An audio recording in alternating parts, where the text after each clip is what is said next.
Una vez determinada entonces las características y la evaluación cual y cuantitativa, deberíamos proceder a hacer la confección del mapa de condición del pastizal, pues estamos en condiciones de hacerlo, al igual que el cálculo de la carga animal que recepta el sistema evaluado.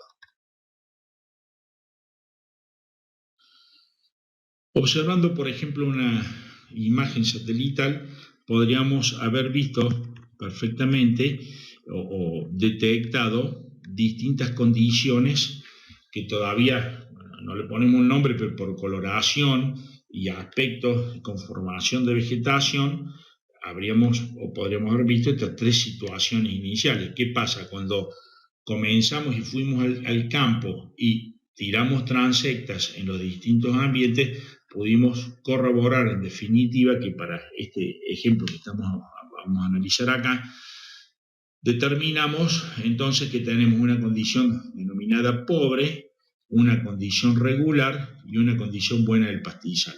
Y esta otra zona de acá es una zona de sacrificio. La zona de sacrificio es justamente porque está en proximidades a una aguada, que es donde hay más circulación y permanencia de animales. Todo el lote va a recolectar y toda la hacienda presenta acá en este ejemplo una unidad de muestreo de 1000 hectáreas, los animales, hay más concentración y horas de permanencia de animales próximo al agua. Pero la cuestión es que entonces del análisis encontramos que una condición buena presenta 250 hectáreas, la condición regular unas 500 hectáreas y la otra condición pobre, las otras 250 hectáreas.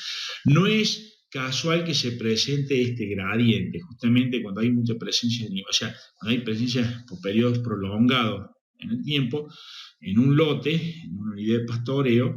¿Qué pasa? Encontramos que conforme nos alejamos de la distancia del agua, del punto de agua, las condiciones tienden a mejorar del pastizal. Y básicamente, ¿por qué presenta este comportamiento?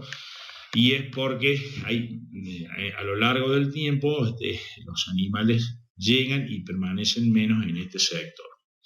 La cuestión es que para hacer la cuantificación encontramos y medimos en los muestreos que la producción de materia seca de esta condición buena son, de esas 250 hectáreas, son 1500 kilos de materia seca, hectárea acumulada en el momento del muestreo, que en general, siendo pasturas de crecimiento estival, el momento de muestrear la pastura tiene que ser cuando se generó todo el crecimiento acumulado del verano.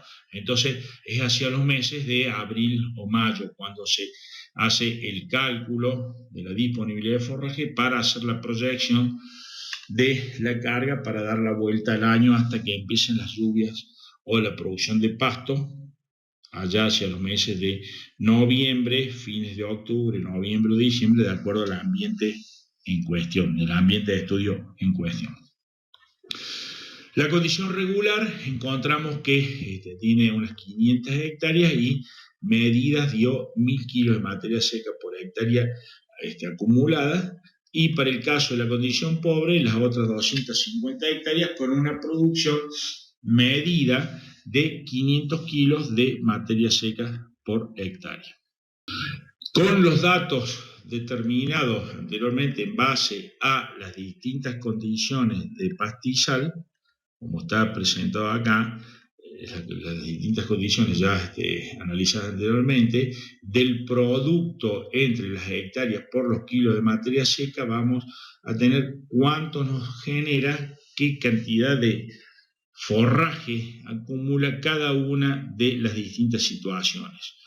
¿Qué pasa? Haciendo la sumatoria del forraje de cada una de las situaciones, tenemos que la oferta total del sistema son de 1 millón de kilos de materia seca por hectárea año, de esas 1000 hectáreas. Entonces, para llevar cuánto nos produce en materia seca por hectárea el promedio de estas tres situaciones ya cuantificadas, dividimos la sumatoria en 1000 hectáreas para finalmente ver de que tenemos 1000 kilos de materia seca promedio por hectárea año acumulada en este sistema.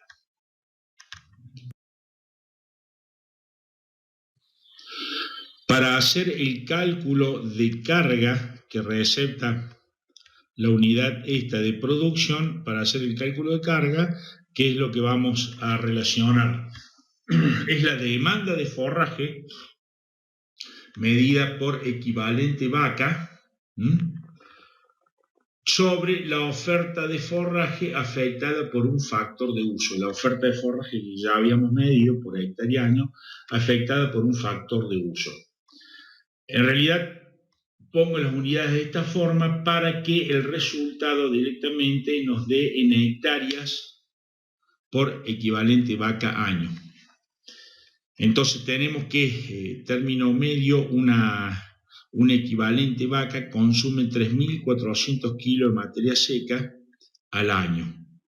Si a eso lo relacionamos por lo que hemos medido de la producción global del sistema de 1.000 kilos de materia seca por hectárea año, afectado por un factor de uso, un 50% que estimamos que vamos a cosechar, entonces finalmente tenemos una receptividad de ese sistema de 6,8 hectáreas por equivalente vaca año. Ahora, esta variable, recuerden, se va a ver afectada sobre todo por lo que ocurra acá en la oferta de forraje, en el sentido de que esa oferta va a variar de acuerdo a la cantidad de precipitaciones que se hayan acumulado durante la estación de crecimiento. Recuérdense que no produce lo mismo y la eficiencia de uso de agua no es lo mismo en una condición buena a una regular a una mala. De allí que es importante cuantificar qué proporciones tenemos de cada una de las distintas situaciones para finalmente poder determinar claramente cuál es la oferta de forraje disponible que tenemos para dar la vuelta. Y le insisto, dar la vuelta al año, porque esto lo medimos en mayo, y con ese forraje acumulado vamos a llegar hasta la próxima estación de crecimiento de la pastura, que va a ser después de 6-7 meses de reposo durante parte del otoño, el invierno e inicio de la primavera. Esto que estamos viendo acá y esta receptividad, el hecho de creer que es constante a lo largo de los años y de frente a la variabilidad climática que estamos transitando, nos termina generando serios problemas, porque ¿qué pasa? Si no estamos alerta por ejemplo, lo que nos ha pasado este año, donde en el verano hemos tenido menos acumulación de agua, menos ocurrencia de precipitaciones de lo normal, y sobre todo hacia fines del verano, que es cuando en estos ambientes semiáridos y parte de áridos es cuando tenemos balance hídrico positivo, cuando las pasturas terminan de cumplir su ciclo de crecimiento y acumular materia seca. Si no estamos atentos frente a esas variabilidades y seguimos con una carga constante, esto es la antesala de empezar con problemas de mortandades de animales ahora en la primavera, sobre todo en ambientes serranos donde las plantas tóxicas son las que primero se mueven con estas primeras lluvias. Acuérdense que en el campo planteamos y mantenemos una idea que es muy clara, que cuando llueve agua y no llueve pasto. Empieza el periodo de humedad con temperatura y hay que darle un tiempo al sistema para que acumule forraje. Y eso es un gran problema. Esa etapa desde las primeras lluvias, ahora ocurrida esta semana pasada, en este caso ahora la última semana de octubre, la anteúltima, y la ocurrencia y presencia de pasto, ahí todavía vamos a seguir un periodo de penuria importante de oferta de forraje que se agrava en aquellos ambientes donde hay más ocurrencia de plantas tóxicas. Entonces, siguiendo una lógica, vimos el análisis del ambiente, qué condición de pastizal teníamos, cuánto produce ese pastizal, cuál es la carga animal que recepta, y ahora el interrogante que nos falta por dilucidar es a través de qué método, de qué sistema de pastoreo, de qué forma vamos a cosechar ese ambiente que nos receptaba 6,8 hectáreas por unidad ganadera. Y así es que podemos plantear dos sistemas de pastoreo, uno continuo y otro con diferido, que hace referencia a algún tipo de rotación de los animales sobre el sistema en cuestión. Cuando hablamos de pastoreo continuo, este puede ser con carga fija o carga variable. Esto es, carga fija es, si medimos que nuestro sistema receptaba 6,8 hectáreas, o sea, las receptividades son 6,8 hectáreas por unidad ganadera a lo largo de todo el año, y entre los años tenemos ese nivel de carga. Y la carga variable es cuando vamos viendo cómo va fluctuando la oferta de forraje, y esto es, si crece y hay buen nivel de precipitación, tenemos animales todo el tiempo en un ambiente, pero con una carga que es mayor durante la estación de crecimiento, y después si esa carga se puede bajar conforme disminuye la cantidad de pasto a lo largo del periodo del invierno.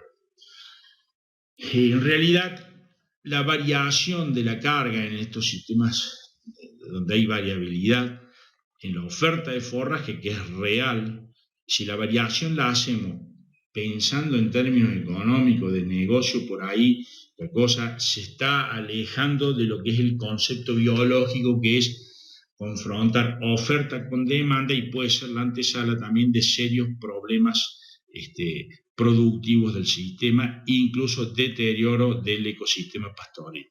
La carga fija también no es de lo más aconsejable, porque ya vamos a analizar algunos impactos sobre el sistema, donde vamos a ver que la carga fija también termina siendo un problema, porque o tenemos que trabajar con un nivel de carga tan bajo que nos permita absorber esa variabilidad de producción que hace que el sistema incluso se torne antieconómico.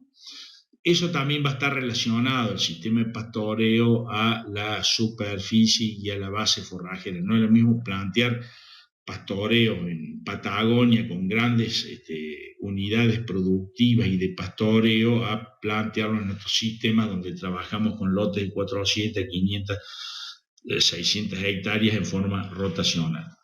Cuando hacemos diferimiento, esto es diferido, hace referencia a que los lotes son pastoreados en un determinado momento del año y en otro momento van a entrar a descanso. No es un PRI, no es un racional intensivo, sino que es un pastoreo rotacional con diferimiento y fechas de uso. Y en ese sentido podemos plantear a fecha fija el diferido o el nivel de rotación, que es el sistema Merrill, o el diferimiento de descanso de los lotes por decisión. En el concepto por decisión, se lo planteo rápidamente, después vamos a desarrollar Merrill, pero el descanso por decisión, acá debemos considerar estado y evolución de las especies claves, o sea, llámese la fenofase. Estado y evolución de las especies claves son las especies que habíamos dicho indicadoras de condición de pastizal. Y en base a fenofase es el momento de estado, cuando están en estado vegetativo y cuando están en reproductivo. Y eso se relaciona en base a cómo va diferenciando. Si el nivel de cobertura de un año para el otro de la especie está disminuyendo para medida en el mismo momento y con el mismo training de manejo, ¿qué pasa? Si nos está indicando que la especie se está debilitando porque tiene menos sustancia de reserva, porque rebrota menos. Entonces, ¿qué pasa? Necesitamos un descanso en el estado de rebrote. Los rebrotes, estas pasturas megatérmicas de estos pastizales, estos ambientes semiáridos, ambiente cálido, se va a generar allá hacia los meses de noviembre o diciembre. Si necesitamos repoblar especies, aunque aumente la frecuencia de ocurrencia de individuos en la población, los descansos deberían ser de estados reproductivos, haciendo referencia a la fenofase del estado reproductivo. Y en ese caso hay que respetar floración y generación, cuajado y maduración de semilla. Entonces va a ser desde febrero, marzo, que cuando las pasturas ya están masivamente pasadas a reproductivo. El nivel de precipitaciones ocurrida durante el año en el análisis también es determinante para determinar el descanso por decisión. Esto es, si tenemos un lote que está pasando de condición regular a condición buena y que se está mejorando y llueve poco durante la estación de crecimiento, se puede llegar a tomar la decisión de decir, bueno, este lote este año no lo pastoreo. Y en otro caso, tener más permanencia de animales para un año de poca precipitación en aquellas condiciones buenas en pos de apuntar a la mejoría de aquellas condiciones regulares o pobres. Se base también, otra de las variables que se consideran es la necesidad de hacer el diferido, y esto está en función justamente de diferir el uso, como les había dicho, en relación un poco con el nivel de precipitaciones y de la frecuencia de ocurrencia de individuos y el nivel de cobertura de suelo que se va generando de un año para el otro. Si necesitamos favorecer cobertura y por ahí aumentar el volumen de forraje y diferimos todo el verano, no tocamos la pastura en todo el verano y recién le damos un pastoreo rápido cuando terminó su estación de crecimiento. Y el otro punto que hay que resaltar para estos sistemas por descanso por decisión es que no se basa en fecha fija, sino que es una sumatoria de todas estas variables que están interaccionando, para lo cual debemos conocer claramente las especies, tener cuantificado el nivel de precipitación y las necesidades de favorecer los distintos estados de la especie en relación a lo que es la fenofase.